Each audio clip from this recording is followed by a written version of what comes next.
George Fox, Alexander Good, John Washington, and Clark Poling. The religion of each of these men tied them to a faith in God, a God who called them into service.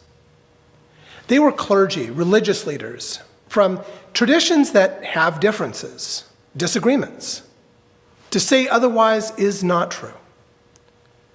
Still, the God that they honored and served is one. The same Spirit that gave each one of them life is one. And each of them knew this to be true. At the time, a Roman Catholic priest, a Dutch Reformed minister, a Methodist minister, and a Jewish rabbi, that was religious diversity in America. Today, of course, that diversity has increased. But back then, that was extreme diversity. Those of you who remember Rabbi Silberscher, he used to tell me about a time when Jews and Christians, they kept largely apart. And now we worship together and we share holidays. He loved that. So do I. Anyway, each of these chaplains was called by God, trained, developed by their religion to serve. Yes, they understood God differently, but the call to serve, that they shared.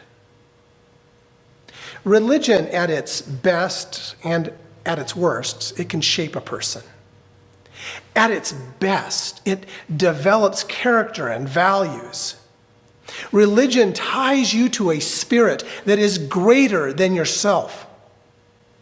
The heroism these four chaplains showed was developed by their religions, by their choice to love their neighbors as themselves. As clergy, they had devoted their lives to this service.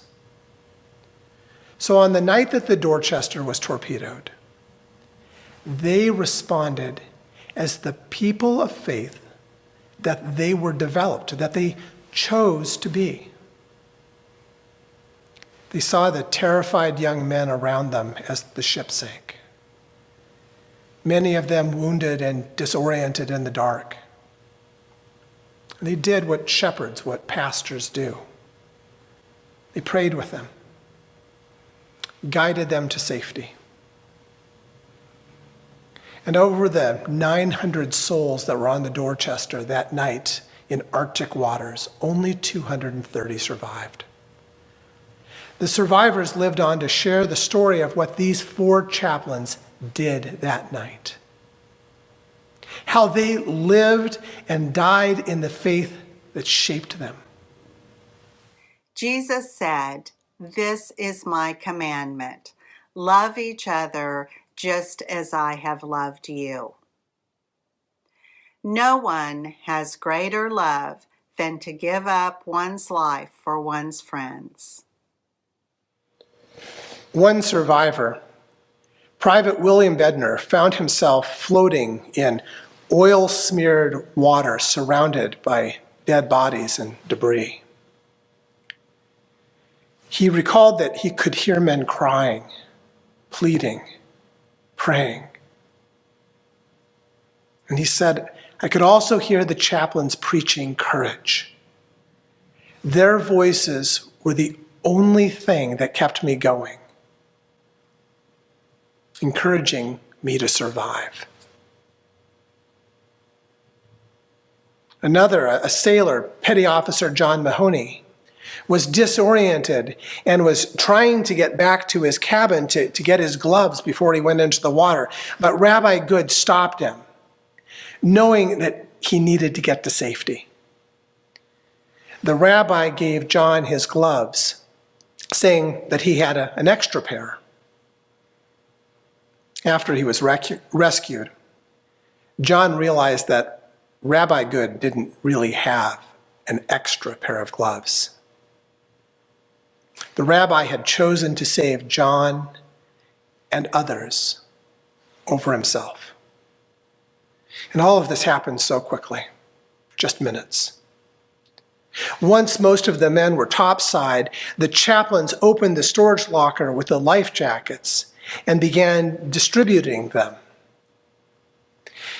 Engineer Grady Clark and John Ladd witnessed that when there were no more life jackets in the locker, the chaplains removed theirs and gave them to 4 frightened young men. John Ladd said, "It was the finest thing that I have ever seen or hope to see this side of heaven." There are these layers to who these 4 chaplains were and what they did. There is this central core of who they were: pastors, shepherds, called by God to serve and to encourage others to love their neighbors as themselves. There's another layer. There's that choice that they all made when they put on the uniform to serve and work together beyond their religious differences. The Second World War gave a sense of common purpose, of unity. And it's funny, it's a tragic thing how the absolute breakdown of civility in war of all things, can do that it can create unity, even with the sickness of racism. In addition to the chaplain's heroism that night, steward's mate first class Charles David was on the Comanche, which was sailing with the Dorchester.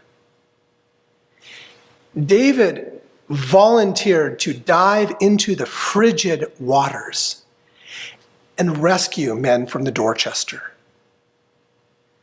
Again and again, he went in and he brought 93 people to safety in an effort that cost him his life. Congress did not award him a special medal, as they did for the 4 white chaplains. However, 10 years ago, the new Sentinel class of ships was commissioned.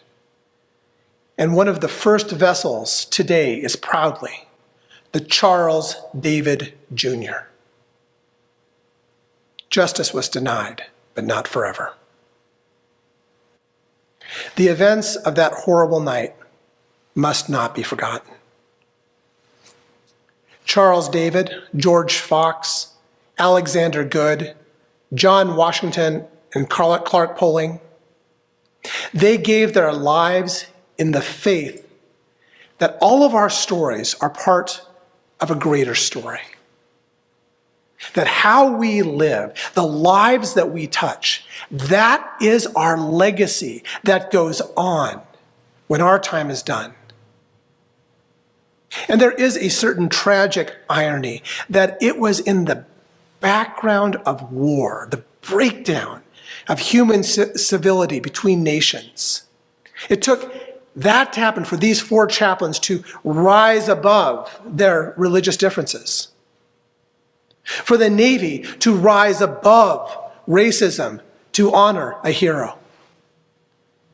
This past year, humanity has faced a pandemic that as of this week has claimed the lives of 2.3 million people and rising. And yet we've seen division over something so simple as wearing masks. And there are those who deny that COVID is real. And the effects of global warming are everywhere. Places are literally going underwater. Yet there are those who deny it because it's cold today. And racism is a sickness that continues to infect this nation. How bad do things have to get before we can learn the lessons of times past, that we are stronger when we face challenges together, united? That right now, right here, This is our common ground. This is our time. And that if you draw breath today, now is your time to step up.